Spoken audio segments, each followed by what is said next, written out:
everybody, it's time to LOL. Listen out loud, that is. It's time for Anime Jam Session with DJ Ranma S, Mako-chan, and Ari Rockefeller. Hey everybody, welcome to Anime Jam Session, episode number 698. We are that podcast that talks about anime, games, conventions, the fandom, geek stuff, and everything in between. I'm DJ Ranma S. I am Mako-chan. And I'm Barry Mellon. And Ari is off tonight. He's working a mid-shift, but don't worry, he'll be back next week. So anywho, how's everybody doing tonight? Nah. You're always cold and tired.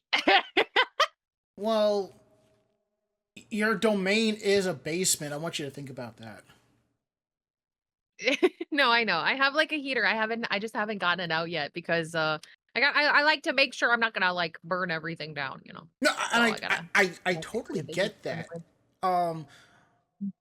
It's like I think I mentioned this around this time last year. Like back at my old place by this time, I've already pulled the air conditioner out of the window. It's in the box, and I've closed the window, and I would generally put plastic over it to seal it, and then I would just throw like heavy duty curtains right on top, you know, just because. And then there are times it would get really cold, and it's like, yeah, this basement living ain't doing so hot, but it ain't bad during it ain't so bad during the summertime. So yeah, it's not bad during the summer. And back before back in the early stages of the podcast when I was living back at 1941, it was like I had the air conditioner in the window, but I never needed to turn that on because it was decent. But during the wintertime, it was cold as absolute fuck. And then finding out when I moved out, there was no insulation in the room. Oh. Yeah. Yeah, that'll definitely change it for you. Uh-huh. Mm-hmm. And here I am on the second floor of this new place. And it's like, all right, October, I should be taking the air conditioner out the window. But the weather, the temperature in the room has been really nice. So I'm like, okay, fine.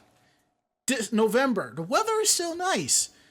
Then it drops down to like 50 degrees and 40 degrees. And it's like, you know, maybe I should take the air conditioner out the window. But yeah, I have the heavy curtains in front.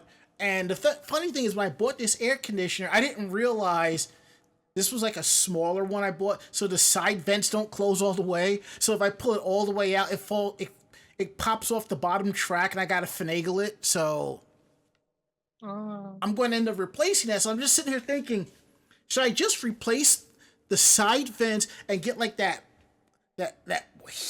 wrap that people put on their air conditioners during the winter time? Or should I just go ahead and just pull the son bitch out and just close the window? Because the only time I feel the cold air is like when I'm laying down watching TV, or if I'm, and that's it. But the way the curtains is, I really don't feel it, so it's not so bad. So, you know? Yeah, but it's also not winter cold yet. Yeah. Yeah. Well. Some places it is. Some places my friends are getting 3 inches of snow. Yeah, and I'm just like, yo, there are people in my area talking about snow. I'm like, where is this snow that you're talking about?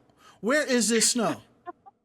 Oh yeah, my cousin has had snow for a little while now, so I completely get that. But she's up in the Adirondacks, so. Oh, okay. You say the Adirondacks, we say the coldest point of hell. Yeah.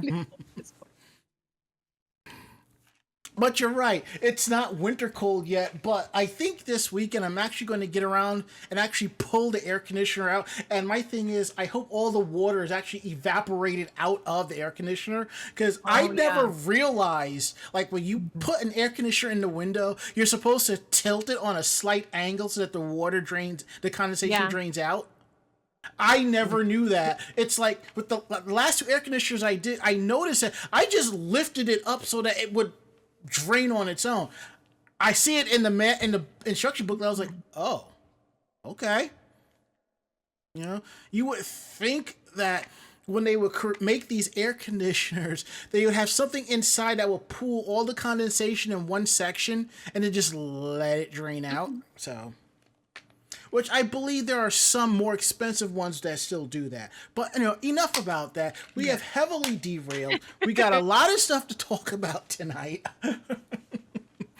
Oh man, we are live tonight, week of November 11th, 2025, which is also Veterans Day. So everyone like myself, happy Veterans Day. And yesterday was the Marines' birthday. So thank you for all of that. Few of us have decided to flip out our military photos just because. And of course, for some of us, it's been a very long time since we've served, and we don't look the same as we did when we first went in. Well, that's before the military broke our hopes and dreams. And our food. Damn. It'd be like that. Yeah. Sometimes I always wonder what my life would be if I actually went to a different branch, because true story. I was actually planning to go to the Air Force. That Monday, I was gonna go. I made that decision. I'm like, I'm gonna go down to the recruiting office that Monday and do it. That Friday, before I made the decision, a Marine recruiter called, and I'm like, let me hear what he got to say, and the rest is all history. Oh, okay. But yeah, I think if I went to the Air Force, I probably would have been in Japan. I probably would have got that taste of Japan and left the base and been like, oh, I ain't coming back. Oh, yeah. Lord. But anywho, you can always catch us here live Tuesdays from 9 to 10:30 p.m. Eastern.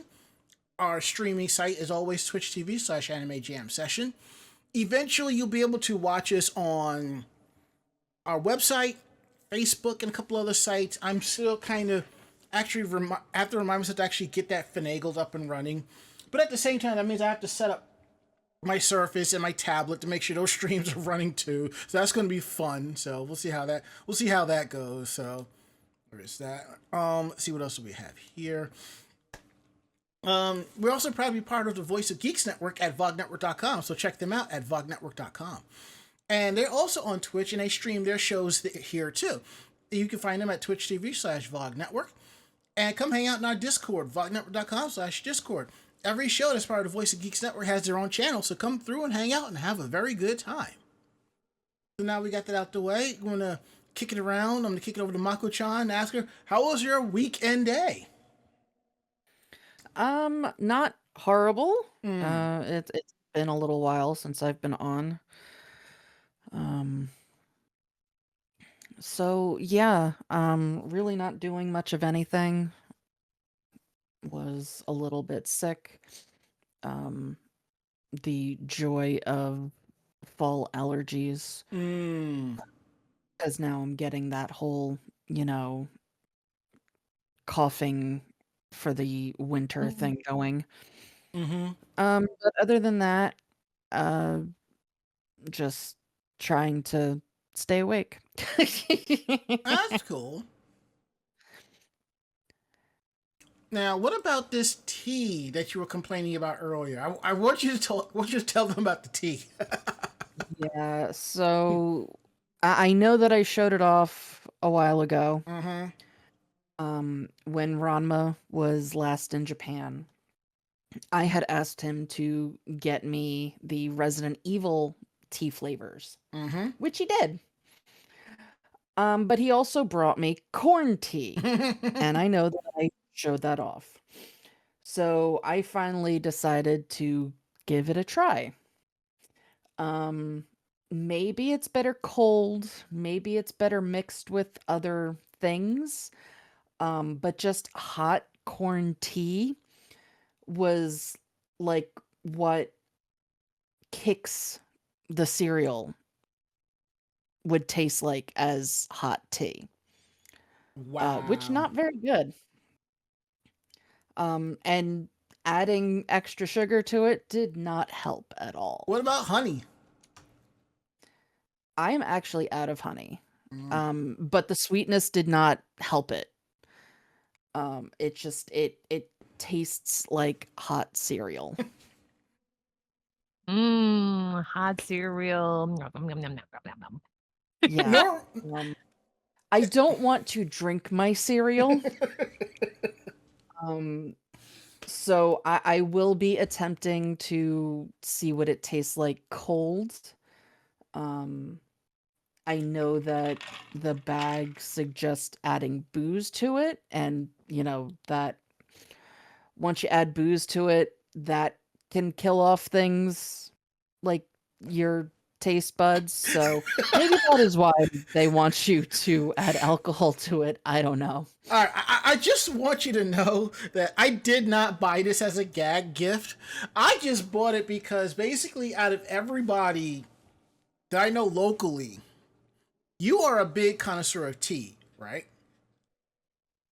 I do like my teas. Yes. Yes. So I bought that out of curiosity. I'm like, she might like it, and that's why I bought it. I didn't read the back where it says add alcohol. Okay. Well, no, the whole thing is in Japanese, and one of the things that it recommends, it says, you can drink this cold, you can drink this hot, you can drink this with this. One of their recommendations for how to drink this is with soju. Oh, that would make sense. Yeah. So I don't know if that would help, but it couldn't hurt. I don't know about you, but right now, I'm picturing Mako-chan in a yukata coming out of her house with a gourd. And in the gourd is the soju and the corn tea. And she comes out of her house and sees all the birds flying and just like, damn birds. And just taking a swig out of the gourd and going right back inside. Pretty much. Oh, so, Yeah, that's so very. I'm one of those anime characters. I think you've been one of those anime characters since the start of the show. Well, no, because you are now portraying me as this elder being who does nothing but drink, Mm. and I can't say you're wrong. Honestly, I feel like we'd all be drinking right now with the state of everything if we could, but some of us cannot. I mean, but you're saying instead of sake, I would have corn tea and soju. Yes. I mean, until it's all gone, at least. Okay. That's what Ranma is imagining. And Ari Rockefeller, so if someone had clipped this, if nobody clipped this, I'm going to manually clip this and put it on our Facebook page. And I know almost every week I say there's something that happens, I'm going to post it, and I never do. This time I'm going to. No, we can forget this as well. It's okay. Well, I've gotten requests for it to be done. Honestly, I'm ready for hibernation too, Mako, so I don't blame you. Honestly, I think we're all ready for some type of level of hibernation or something like that. Mm-hmm. Yeah.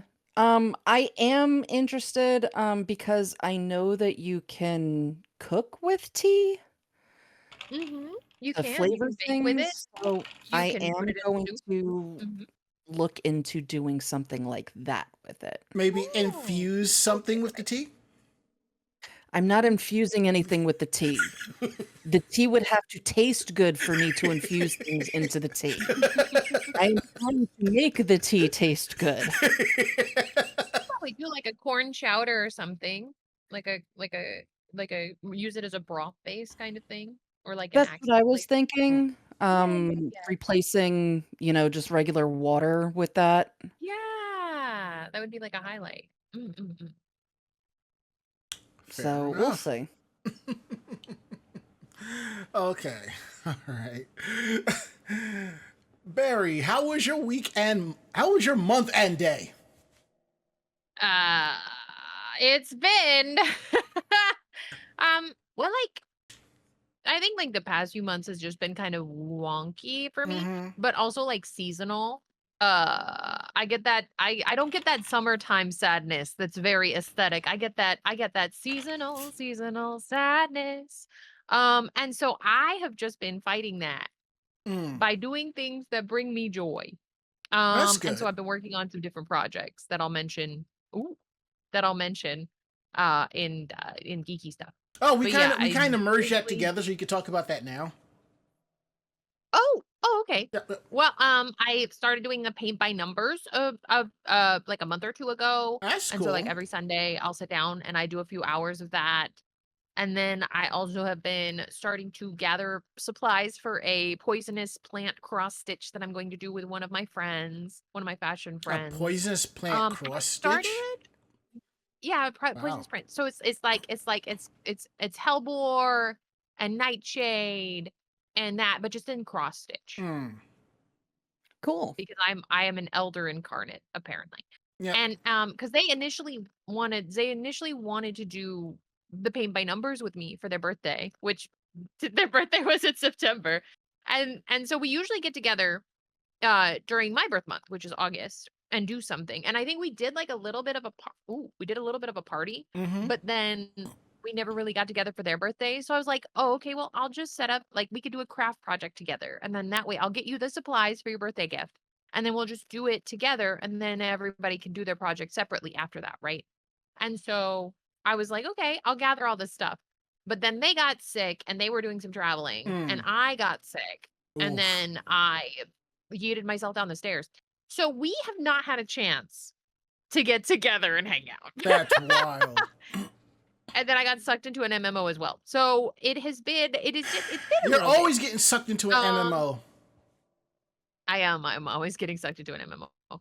So yeah, so that's been what's going on. And generally just trying to abate the cold as it hungers for my happiness in my Mm-hmm. soul. But generally I'm doing okay. I think I mostly recovered from my fall, but I'm still kind of achy and the cold does not help. So we're gonna do still some recovery and resting. Um, and then as far as other stuff goes, I don't know. The holidays is kind of like a quiet time. Like every now and then I'll get a job, so I have a Mm-hmm. little bit of a sewing job to do. But most of the time, like November and December, I just kind of like opt out of a lot of stuff because I know it's just going to be busy, busy, busy for the holiday season for like human things. Mm-hmm. And so I'm just like, oh, okay, I guess I'll just focus on that now. Fair. Um, my weekend day has been usual. I find myself since the whole working from home shtick. I've been listening to more music. Like I've been instead of like when I was at work, I would be pulling from my curated YouTube playlists and stuff like that. But since I'm at home and I have my laptop set up, sometimes I don't even work on my laptop. I just open up a private window and just do what I got to do and close that out. But when I'm at my computer, kind of just doing stuff while the laptop is doing whatever it has to do, I've realized I have a massive music collection on my computer, so I started going through some various digital albums. And for those of you who are watching the stream, behind me on one of these shelves over here is a stack of CDs. I don't listen to them because I have them ripped, but sometimes I do pop them out just to listen to because sometimes we hear it analog, it can be slightly better. But one of the things I did was I kind of went through the CDs I bought when I was in Japan, and the majority of those were Power Max CDs, and I was just like, I can't believe I got my hands on these. But one of them was, and I think I paid about less than 1,000 yen for it. It's a CD called Best of Japanese Dance Hall. Think of it as dance hall reggae music, but it's a lot of it is in Japanese, and it's kind of interesting. And I've listened to it, and I'm like, you know what?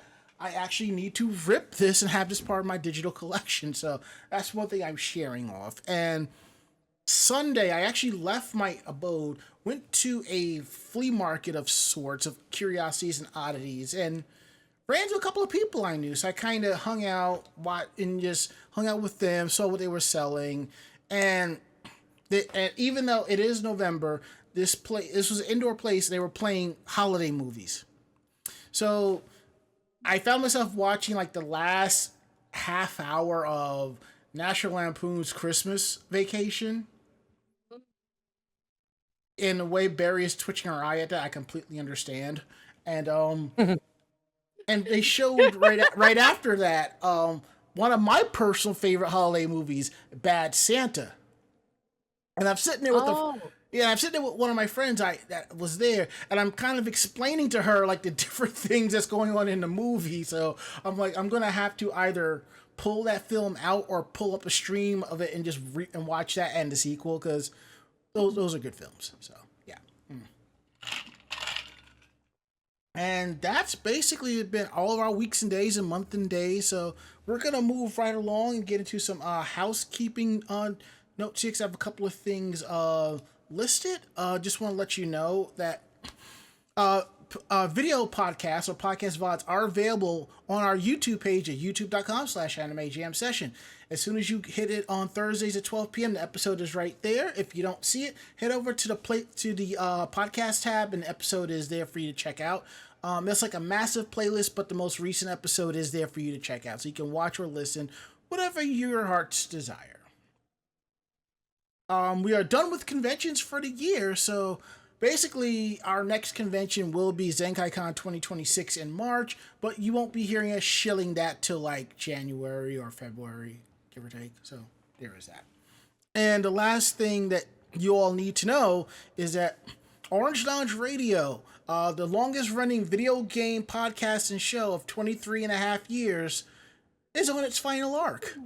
2 episodes left, so if you have not tuned in yet, please do so. Sunday at 9 p.m. So definitely check that out, or I'm hoping that a bunch of people that haven't listened in a while come through and hang out. It'll be good times all around. And one of the reasons why I am bringing this up is a lot of what we do here, Anime Jam Session, was inspired by OLRs, where I got a lot of my ideas, how to do certain things. And I've also joked that we are the kid brother podcast to them. So there have been times Rob's like, where's my lunch money? I'm like, I ain't got it. Go ask mom for it. Okay. Now that we got that out the way, and I realized I forgot to identify who's doing what story, but That's all right. I think, Maka, why don't you take the first one? I'll take the second one, and I think the next 2 is right up Barry's alley. Oh, okay. Yeah. If you think about it. Yep, they do. Mm-hmm. All right. Alrighty. So the publishing company Kodansha, they announced that they are establishing Kodansha Studios in Hollywood with award-winning Chinese director Chloe Zhao and film producer Nicholas Gonda. Zhao is serving as the new company's chief creative officer, and Gonda is president and chief operations officer. Kodansha Studios is Kodansha's first company based in Hollywood, and it is dedicated to creating, producing, and promoting live-action film and television adaptations of Japanese manga and novel titles globally. At a press conference, the Kodansha president and CEO, Yoshinobu Noma, stated that Kodansha is currently focusing on overseas expansion, and the establishment of Kodansha Studios will allow the company to be actively involved in production, as well and establish direct partnerships with global artists, producers, and partner studios. So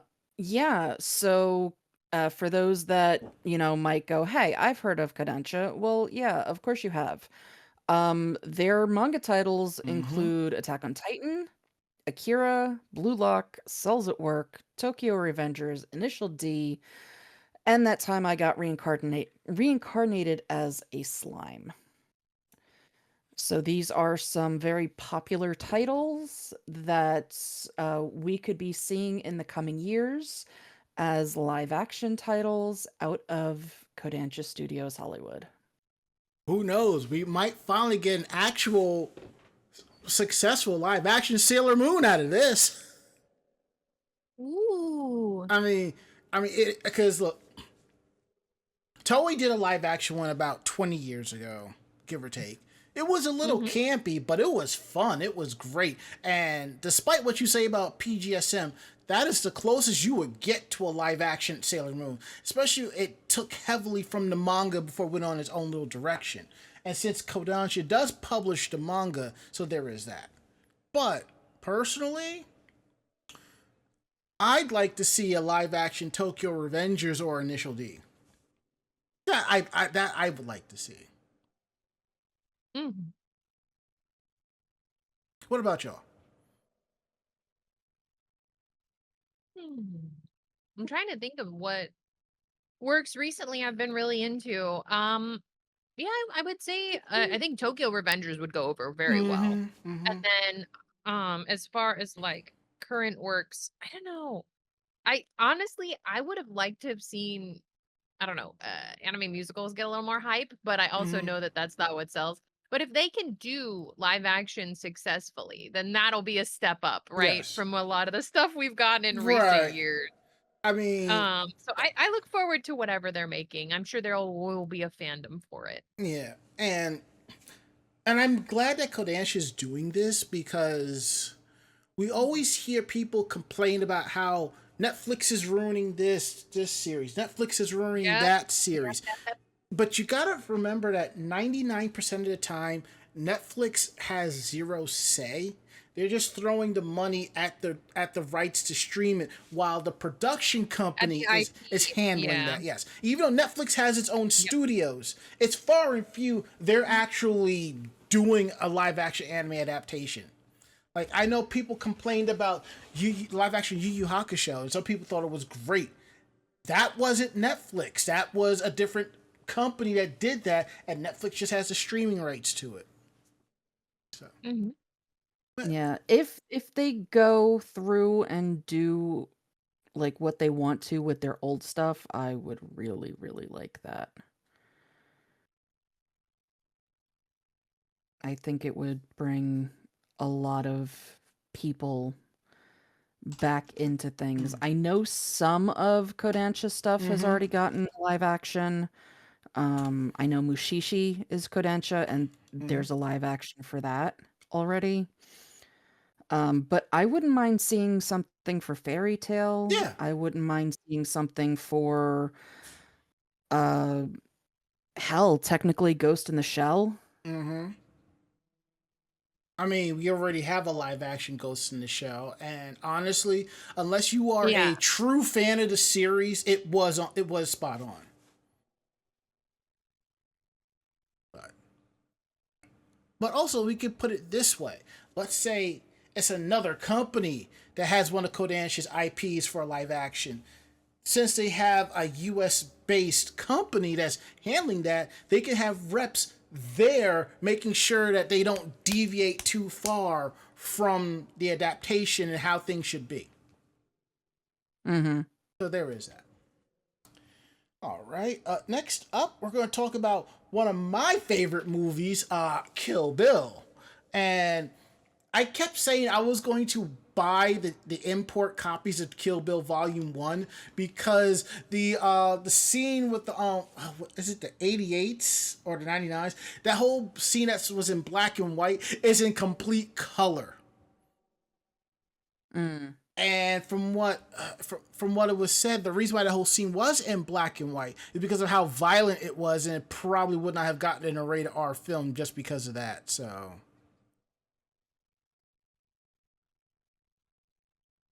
anywho, let's go ahead and open that up. So what's happening is it's going to be on extra anime footage in the movie, and I remember some of it, but it looks like it's going to be a lot longer. So basically what happened is Lionsgate started streaming the trailer for Kill Bill Uncut, or better known as Kill Bill: The Whole Bloody Affair. It's part 1 and part 2 put together, full extended cut, director's cut of it. And in the film, there is an animation scene done by Production IG that's incorporated in it. And if you saw Kill Bill Part 2, you saw some of that. So what's happening is that that's basically what it is. And I'm kind of happy about this. I'm looking forward to seeing this. It's going to be available December 5th. And it looks like it's going to be in theaters for a while, not a one time only. And you'll be able to see it in 70 millimeter and 35 millimeter. I kind of want to see it in 35 millimeter print in IMAX. I kind of. So, like I said, Kill Bill The Whole Bloody Affair is the full 247-minute combined cut of Volume 1 and Volume 2. And Production IG added 7 more minutes of animation, which Tarantino incorporated into the extended cut of this. Katsuhito Ishii and Sho Tajima designed the characters that Production IG animated for the existing Kill Bill Chapter 3, the origin of O-Ren sequence that appeared in the it was Kill Bill Volume 1. Okay, I thought it was in Volume 2. My bad. So, it appeared in Kill Bill Volume 1. The director's cut premiered at the Cannes Film Festival out of competition in 2006. The New Beverly Cinema in Los Angeles screened The Whole Bloody Affair and was sold out for days in March 2011.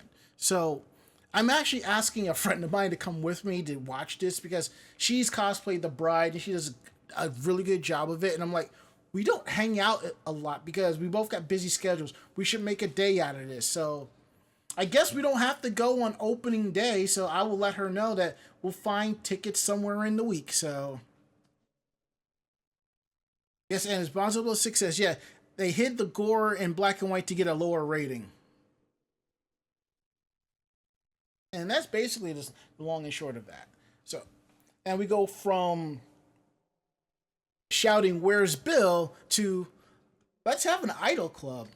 Again, when anime becomes reality. When anime becomes reality, then you have My Life, or you have new school extracurriculars. Yay! So if you're into idol and idol culture, I'm hoping that if they're starting it at this age, maybe they'll start instituting a healthier balance with it. But if you real life love live, right? Japanese high schools are starting to officially start idol clubs as an extracurricular activity. School idols will create original songs and hold live performances. Extracurricular activities at schools in Japan can be broadly divided into 2 categories. Some of them are the same sort of sports teams or cultural clubs you'd find in many other countries, like soccer team or marching band. Other activities, though, are uniquely Japanese and often tied to centuries old traditions, like kendo or sado, or tea ceremony for those who are uninitiated. However, one high school is adding a new club that's very Japanese, but also rather modern, an idol club. Nichidai High School is a private school in Nagano City. With the new school year scheduled to start in the spring, the administration is finalizing what sorts of extracurricular activities its students can choose from. Brand new for 2026 will be the Idol Club, whose members will form an official idol unit to represent the school. As with other clubs, the Idol Club will hold meetings, practice sessions, and activities after class on the weekends. In addition to having specialized dance and vocal lessons, the club will create and distribute original songs, perform concerts, and appear at live events and on local radio and TV broadcasts. While idol music is characterized by its upbeat sense of fun, the Idol Club itself is meant as a legitimate extracurricular activity where members can develop their skills as performers. The school hopes for it to become a point of pride on the level of its athletic teams, and similar to such systems for gifted athletes. Special entrance exam waivers may be granted to incoming Idol Club members with prior musical or dance performance experience. Even those without experience, though, are welcome to join the club. The idea for the Idol Club comes from 49-year-old principal Yoshihisa Soeya, and the logic isn't simply that having an Idol Club would be neat. Though its prefectural capital, Nagano City, sits in the center of some very wide rural zones and doesn't have nearly the same level of performing arts opportunities that more urbanized cities can offer. The gap gets bigger for the Higashiwada neighborhood, where the Nichidai school is located, and it's not even the Nagano City center. By establishing an idol club, Soeya wants to provide students who are passionate about dancing and music a way to pursue those interests without having to move away to a bigger city, and also deepen connections within the community. Nichidai High School appears to be the first high school in Nagano to start a dedicated idol club, and may also be the first in the country to do so. And the news has quickly drawn comparisons from online commenters to the Love Live anime franchise, in which the protagonists are members of their fictitious school's idol club. While some may scoff at the idea of idol music being given academic recognition, an argument can be made that it's not really different at all from the school's other extracurricular activities, including a jazz band or Keongaku light music club, which focuses on pop/rock music. Those were once seen as entertainment, then culture, but now have earned a level of respect and recognition where they're seen as worthwhile as subjects of study and instruction. The same goes for jazz and hip hop dance. So accepting idol music dance as a viable genre for an extracurricular club might not be so crazy. Nichidai High School plans to hold an idol club orientation and sample lesson this coming weekend and will be officially opening the club for first-year female students in the spring. Um, it's a step forward, but it's also a step back. I hope that they allow not just female students into this club, but I also understand why. I mean, there are some idol anime with boys. I think one of them is Idolish 7, and I think there was another one. But it's like for every boy... There's been like 2 or 3. Yeah, for every like one boy idol anime, there's like 5 girls idol anime. But I like to see both come out. And it's like when you talk about how they're describing it, an idol club to me is no different from joining the choir club at your school. You know, you're rehearsing and you're doing songs and you're practicing and all of this. And then when you're actually on stage, you are wearing an outfit. Granted, it's a gown, you know, maybe you may have one for the high school. You may have one for this competition, that competition. I mean, who've seen Sister Act half the time? I mean, some of them they have like nice outfits, you know. So I mean, it works, you know. Yeah, I mean, I don't think it's gonna go full Eurovision yet. No. I mean, they're high school students, but like I get where you're coming from. Yeah. Like you're either gonna get a very fully uniformed unit, where the school provides certain uniforms or has obviously for anybody that doesn't know, schools have very strict clothing rules, even for uniforms and stuff like that. However, having been to a few Med City in Japan where they had student teams that were performing things, specifically, I think the festival I saw was like dance teams that focused on traditional dance and drum. But a lot of them were very traditionally dressed or kimono adjacent, like wa adjacent, which is traditional clothing. And I think that will probably be where a lot of the idols stem from, unless the clubs can convince leadership otherwise, because they're not going to be able to dye their hair anime colors or like wear really scantily dresses, which I don't see that happening either. But to go back to the whole scantily clad thing, now I will admit there are times when I'm watching Love Live and I see certain outfits, I'm just like, I think they're a little bit too young to be wearing that. And when I was in Japan, I gone to the Love Live store to pick, buy some stuff. There is a giant poster mural, I believe, of the Nijigasaki anime, and they're all wearing wedding dresses. And I'm just like, I know it's part of it where everybody wears a wedding dress. I'm just like, I don't think they should. It's part of the patriarchal culture of Japan. Just just get it out of the way, Ramba. Just get it out of the way. Unfortunately, that is just something that is. It's a monkey's paw situation, right? Because they want to incorporate the fact that there are young women that idolize the idea of being a lovely wife and mother, and that's beautiful. Like if that's what your path in life is or what you want, that's gorgeous. And then there's the other side of it, which is kind of nefarious and gross and which is part of the fandom, unfortunately, I know. which is the whole culture around youth weddings in Japanese culture, because it was part of the paradigm back in the day. You would marry when you were young so you could have children and survive the history. I can understand. I mean, I think it's cute to a point, right? It's a white dress. I mean, I can understand if the idol group is over 18. Then that's fair game. I understand. I think that I'm just saying, if they're under, I'm like, I think you should. But it is what it is, I mean, look, I have my Johan. I have my Yohane and I and Nozomi figures of the characters I want and the outfits I like, and I'm good. I'm golden. And that's it.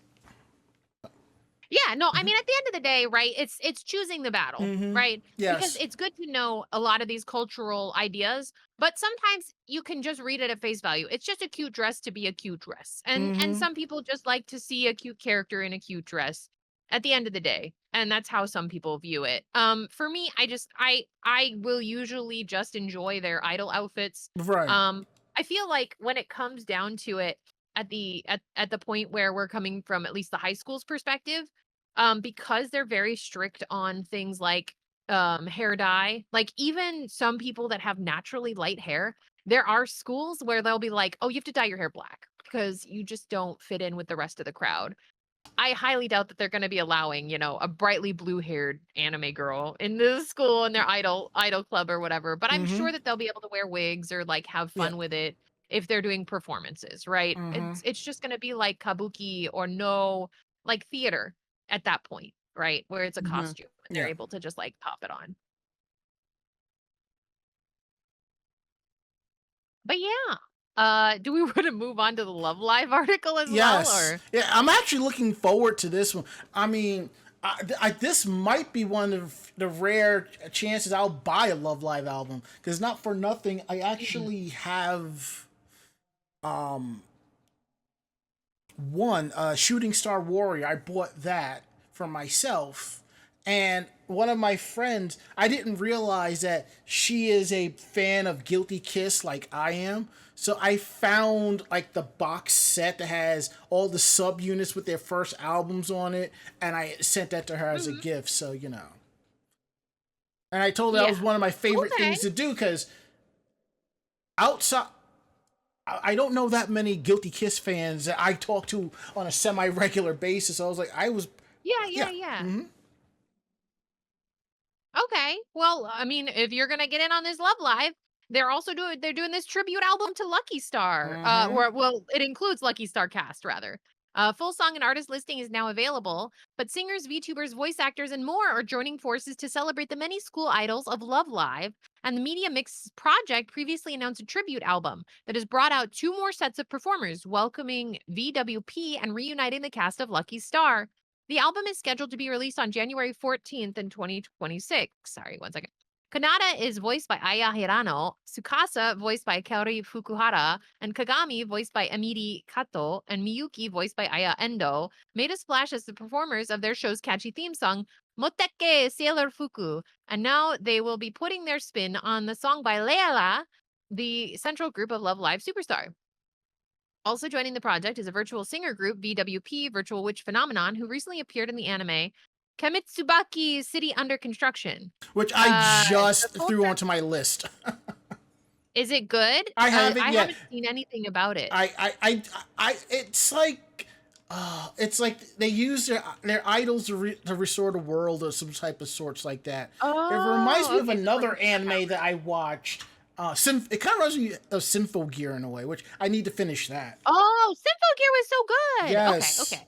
Singing while they kick your butt, Yes, basically singing where they kick your butt. Yep. The full track listing for the album in no particular order is Dream Believers, performed by the cast of Aikatsu, Kirakira Sensation, performed by the Idol Master 765 Pro All Stars, Soldier Game, performed by Ado, Bokura wa Ima no Nakade, performed by the cast of Uma Musume Pretty Derby, Kimetayo Hand in Hand, performed by Idol Precure, Fortune Movie, performed by Ui Shigure, Fly With You, performed by Hatsune Miku, Landing Action Yeah, Aquars by Keira Higuchi, Sanketsu, performed by VWP, Start True Dreams, performed by Poppin' Party, Kireyun, performed by the cast of Lucky Star.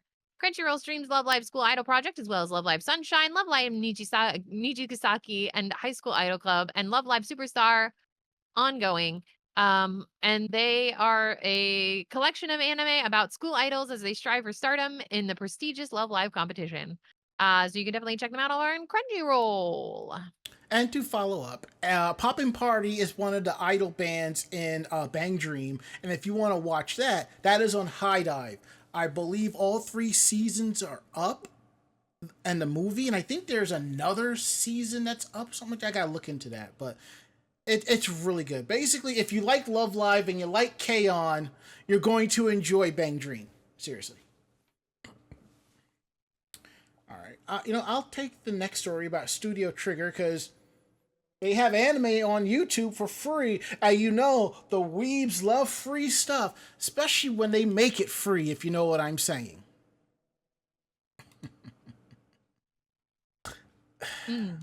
Anywho, let me pull this up real quick. Close that. All right.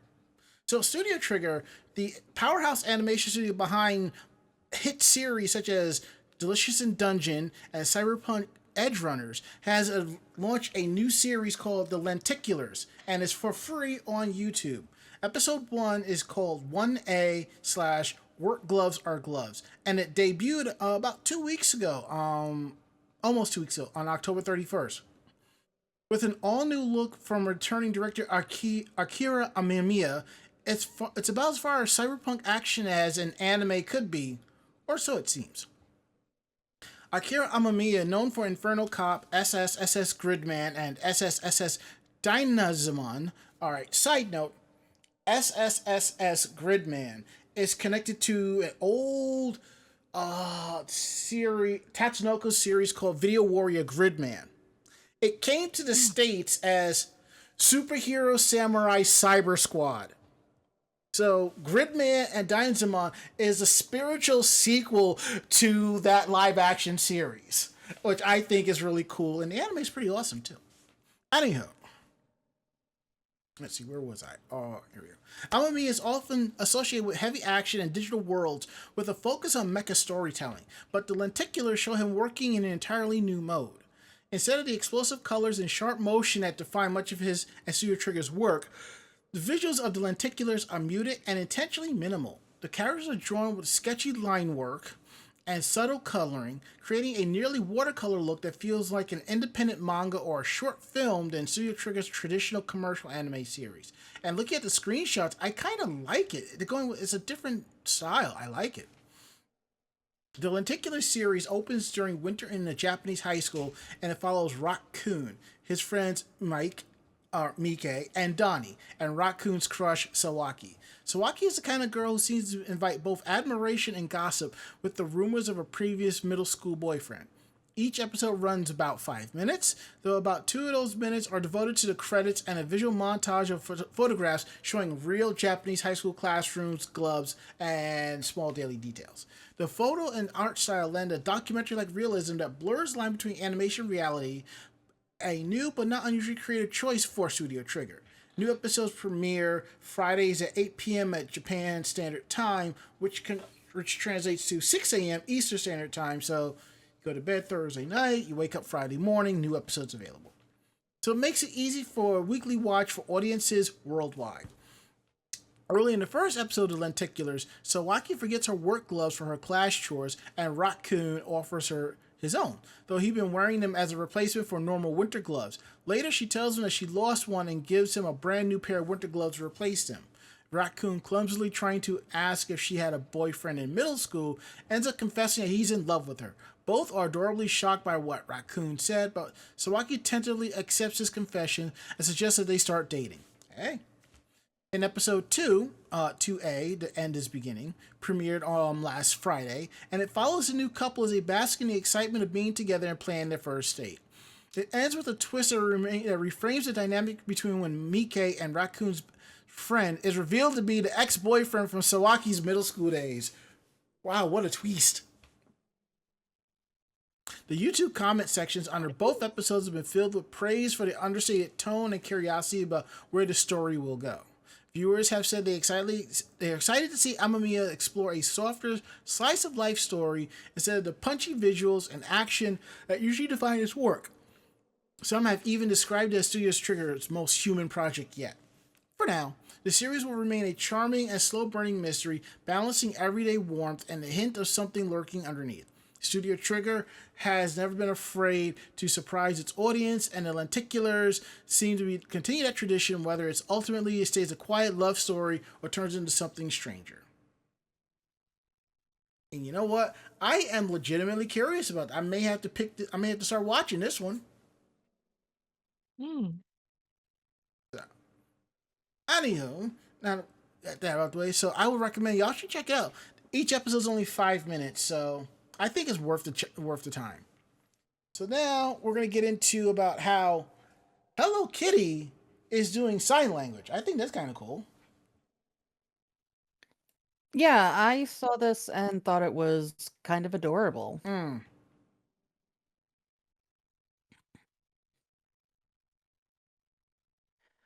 So Hello Kitty is always ready to make friends.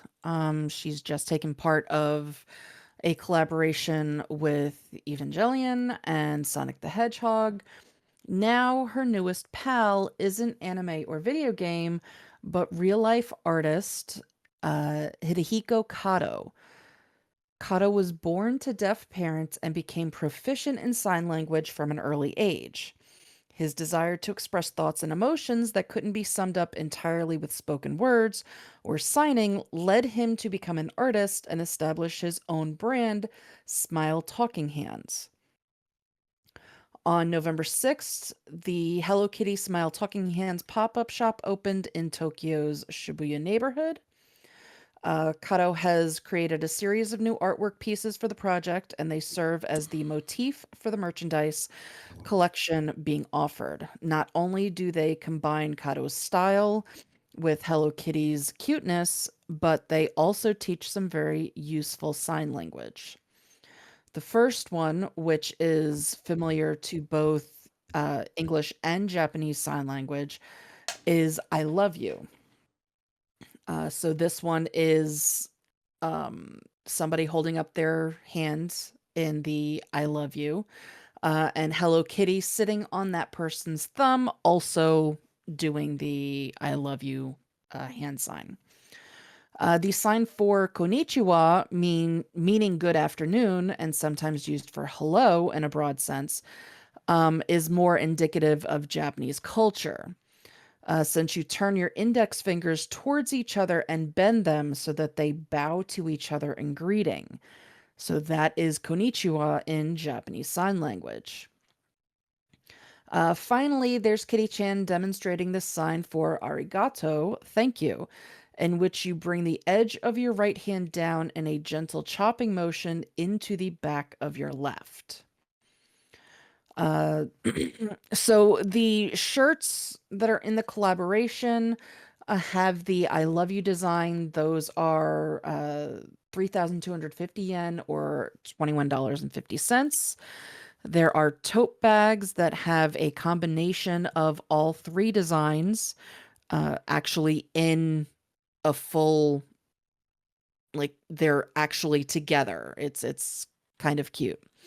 So those totes are 2,640 yen. There are stickers with all of the different arts. The stickers are 440 yen, and then there are pins at 550 yen. A randomly selected magnet of one of the single sign designs will also be given to shoppers who purchase 33,000 yen, 3,300 yen or more worth of items at the store. The shop will be open until November 19th, but the items can also be purchased online at, let's see if it actually comes up. It is a Japanese site. It can be translated into English. But obviously, if you're going to be buying something, you would probably need some sort of Japanese or Japan address for it. But it's marimocraft slash or dash shop.com/shops/HK underscore smile talking hands. Times like this, it's good to have a friend that lives in Japan that can kind of get it to you.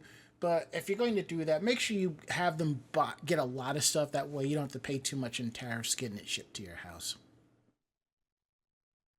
Yeah, it looks like there is a handkerchief, Ooh, that's and nice. the handkerchief has the, I guess, what would be considered letters for sign language, as if you were going to spell stuff out. That one's actually kind of cute too. I like that. All right, now that we get that out the way, we're at the part of the show that y'all really like to stick around for. Is Meanwhile in Japan. I did put 4 stories down, but we can drop that last one since it is 3 of us. So I meant to change and edit that sooner, but I completely forgot. Okay, let's take a look here. You know what? I guess I could take the first one. Okay. And what about y'all? I will talk about the second one. All right. I guess that leaves Mako-chan with the third. I'm actually going to. Yeah, I'll take the third one. Okay. Oh, wait, did you want to take the last one instead? No, I'll take the third one. Okay. All right. So we're going to talk about something normally in sports, but not here in a way. We're going to talk about the Bears, but not in the way that you think. We're talking about package delivery and how its packages may be delayed in Japan due to the Bears. So this year's spate of bear attacks really have been unlike any other year before it, and frightening incidents seem to be reported on a daily basis. Still, these incidents are largely limited to rural areas of Japan, so for the majority living in the nation's urban areas, easy to keep thinking of as someone else's problem. But now the problem has grown so large that effects are starting to be felt by people all over the country and maybe even beyond. Japan Post recently announced that it will restrict its courier service UPAC in areas where bears were sighted. To give a sense of what Japan Post is trying to protect their drivers from, they've recently posted a dashboard cam video of a bear attacking a rancher's car in Hokkaido. Oof. That person was lucky to have been in a vehicle at the time, but a lot of Japan Post workers use mopeds for deliveries, which will offer little protection from what has been shown in the video. So, in areas where a bear was sighted, moped deliveries will be suspended after 5 p.m., and depending on the details, other services may also be suspended as well. Couriers may also start using homes and businesses' driveways or other parking areas to minimize their time outside of vehicles.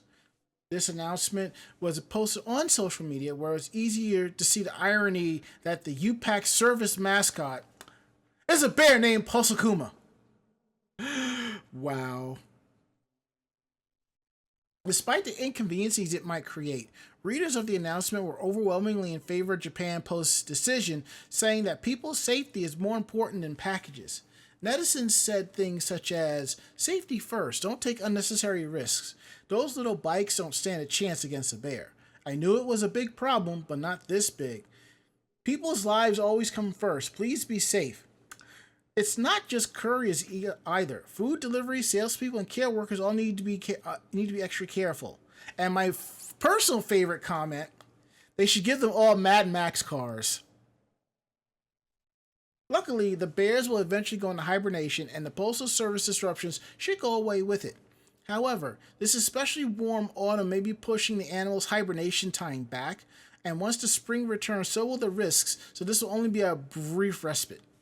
Unfortunately, as Japan's rural populations continue to dwindle, and rising temperatures after the bear's natural food supply causing them to venture further in search of it, there doesn't seem to be an end in sight. Even measures like calling in the military feel like a temporary solution to a more deeply ingrained problem that will only continue to get worse if not dealt with properly. Gee, I wonder what the military would be able to do. Just trap it off or something?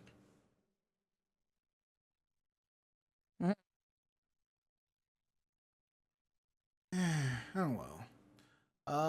Let's see. Barry, I believe you're next.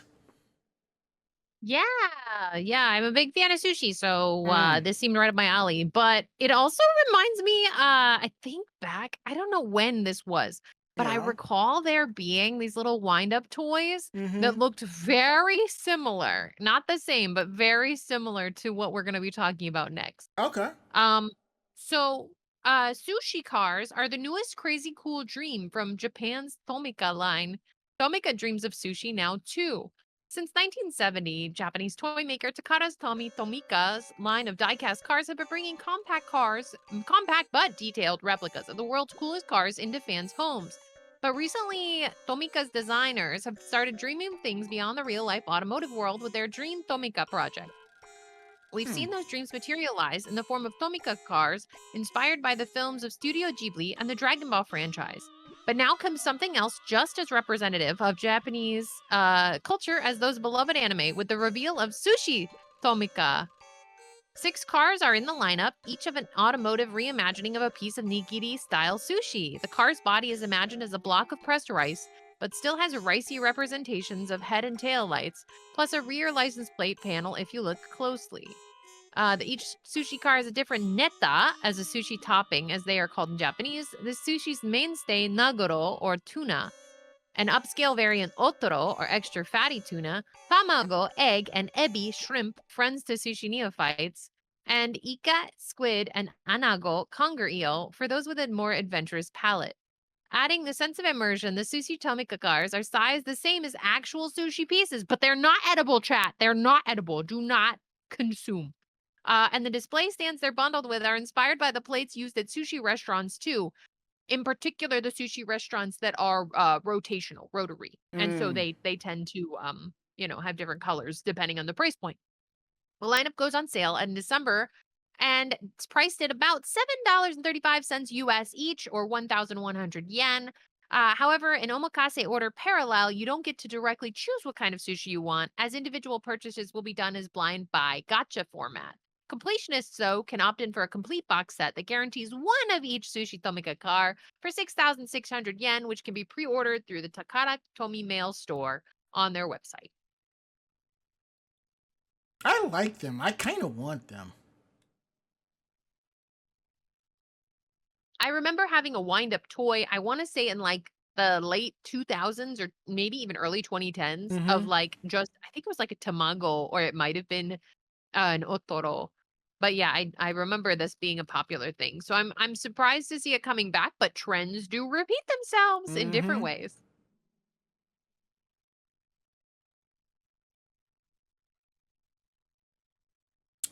All right, Marco, time to wrap it all up with you. Yeah. So I was surprised that you didn't actually take this one. Mhm. Well, I don't know. I just want to Yeah. go with something different, even though I enjoy trains and stuff like that. Which reminds me, I'm probably going to go back and update my panel about going to Japan, and I'm going to add in like video footage of riding trains and so forth. Christ, this presentation is going to be huge. Well, uh, Japan has a lot of aspects, one of them being themed hotel rooms. Mm-hmm. So while you can go somewhere and sleep with Hello Kitty or snooze with Godzilla outside of your window, there is a place to stay that is celebrating the 30th anniversary of the Yuri Kamome line. And this is at the Tokyo Bay Ariake. Ariake Mm-hmm. Washington Hotel. The hotel is a 3-minute walk from the station. The theme of the room is clearly evident when you check in and receive your room key, as it looks like a train ticket. Um, Curious as to why the amount on the train ticket was 390 yen. They asked the staff, which they were told 3 is san and 9 is q. So it sounds like thank you or thank you. So that is why they made that the price on the ticket on the cards that get you into the room. That's kind of cute. And it also reminds me when you do Sonic when he says thank you. Thank you. Mhm. So this is located on the 18th floor. You have right in basically the middle of the room, you have a train driver's seat. The driver's seat is at the foot of the beds, so it actually takes up quite a bit of room. It looks like it's probably where either a desk had been. Um, but yeah, so the seat is no gimmick. It's an actual operator's cabin Hmm. used on the line. Um, Staff say that bringing the train equipment into the hotel room and setting it up was a challenge, but it was definitely worth it to give rail fans the rare chance to touch buttons and dials that are usually off limits to the public. Uh, they say that the control panel shows emergency call and call buttons that are worn due to years of use. Even the seat is beautifully detailed to make you feel like you're actually riding in a train. And if you look out the window, you'll actually see the train line cutting a path over the approach to Tokyo Big Sight, which is the convention center where events like Comic-Con are held. Okay, I knew that looked familiar because I'm looking at the photos here, and I'm just like, wait, I think this is from yeah. You have to take this line not just to get to Tokyo Big Sight, but to get to Diver City, where the giant Gundam is as well. Mm. So there are plenty of interactive elements on the driver's panel to help you feel like you're driving an actual train. And those yearning for even more realism can head over to the DVD player where there is a special DVD provided. That DVD actually gives you a driver's view from the front of the train, so you can watch the journey and hear the sounds of the train while you drive. That is cool. So it does give you, an immersive kind of experience. And then when you end up heading to bed, you'll be snuggling up to a cushion that's shaped like a train, while while the wall of train windows gives you the sensation of rocking off to a deep slumber. Before you get into bed, though, you'll want to try out the station name sorting magnets on the route map attached to the entrance door. It's a simple game where you have to line up the station names from Shimbashi to Toyoso in order. And obviously, it can be challenging if you haven't used the line. Um, when it comes to dinner, guests can head over to nearby Arike Garden shopping mall where you can take your pick from the food court options. So, yeah. And then obviously, however long you want to play with the train stuff is up to you. It's a limited to one hotel room per day. It will only be available for a limited time. Their last day will be 19th of March, and prices will be starting at 22,000 yen per person, which is $143. Hmm. Let me check something real quick. I want to do. It's that conversion that's got me curious. Yeah, that's about right. And I want to look at something over here. What it was, I'm looking at the price. I'm like, I think it's just a little bit off or something like that. Because I'm looking at the Love Live figure that I bought. I paid about 19,000 yen for, which was like $135. And current and the way the current currency is, a conversion, it's $128. So $7 difference in the last 6 months. Who would have thought? Anyhow. But what's interesting is you can actually buy train games where you can actually drive different trains and in the States, Europe, and Japan, and you can actually get the actual controller that allows you to like drive the trains and so forth, which is kind of cool. And they also have it for PC as well. I've seen it mostly on PC, Switch, and PlayStation, so it's kind of cool. And I think the PC ones, you can actually get the Japanese games in English, so. And to go back to our first story about the Bears, C. DeBeery says, Bears have gotten bad ever since Ditka retired for real. Boo. That was just terrible. Just TRBR terrible. Alright. You know, I think we're done. We didn't even with all the derailing, we actually did pretty well. Yeah. Okay, let me fire up our closing theme and we can get up on out of here. So if you like tonight's show, tell a friend, they in turn will tell another friend, and so on and so forth. We're independent bloggers, independent podcasters, so what we like and don't like, we're telling you straight up. So if you have any questions about the show, please drop us a line at podcast@animejamsession.com. Again, that is podcast@animejamsession.com. We're here to believe you. Check out our website at animejamsession.com, where on that site you will find our weekly podcast. You will find convention reports, cosplay tips and tricks, cosplay interviews, editorials, anime reviews, all that and a lot more at animejamsession.com. And also you'll find links to our YouTube and Facebook page of cosplay and convention coverage. And speaking of podcasts, our podcast is available anywhere where podcasts can be found. So whatever your default podcast app is, if you can, click the subscribe button and subscribe to our show. And what's cool is some of these apps have the ability or have the access where you can leave reviews. So if you don't want to send us email, if you want to drop a review, we appreciate that too. A little bit goes a long way.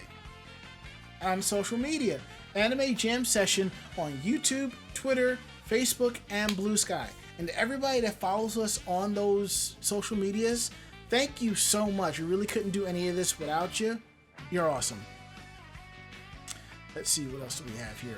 Our tip jar. So, you like the show? Give us a couple bucks or some bits, you know? There are direct links right below if you're watching live with us right now to our Streamlabs, Stream Elements, and Ko-Fi. Or you can cheer us on with bits, or you can sub to the channel and give out gift subs. So now we're going to go around the room. Last words, Mako-chan. I get to dog sit on Saturday. Ooh, that sounds so fun. That's all right. All right. Last words, Barry. Well, you know, it's fall time. Leaves are crunchy. Nom nom.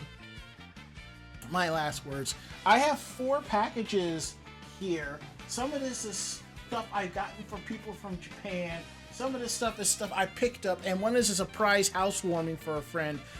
I really need to get up and drop these off in the mailbox and ship them. And that is it. End of list. We'll be back next week with a brand new show. Ari will be here. I will be here. Mako-chan will be here. Barry will be hibernating, plotting world domination. But we hope you'll be here with us. Pretty much. So, I'm Ranma. I'm Mako-chan. And I'm Barry Mellon. Great fight, great night. See you next week. Good night. Yamatane. Say goodnight, Barry. Good night, Barry. Perfect. Awesome. We're getting out of here. See you all next week.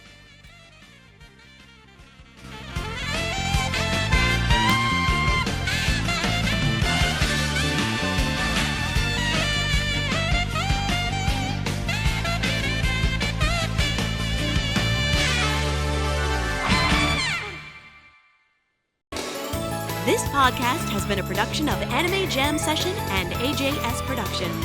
No fanboys and fangirls were hurt, maimed, shot, electrocuted, or pistol whipped in this episode. For now. The views, opinions, and thoughts expressed on this show do not reflect the staff or the network as a whole. But we're still right, damn it. For transcripts of this episode, start typing. Check us out at animejamsession.com and vognetwork.com for more information about us and other programming. Jamatane!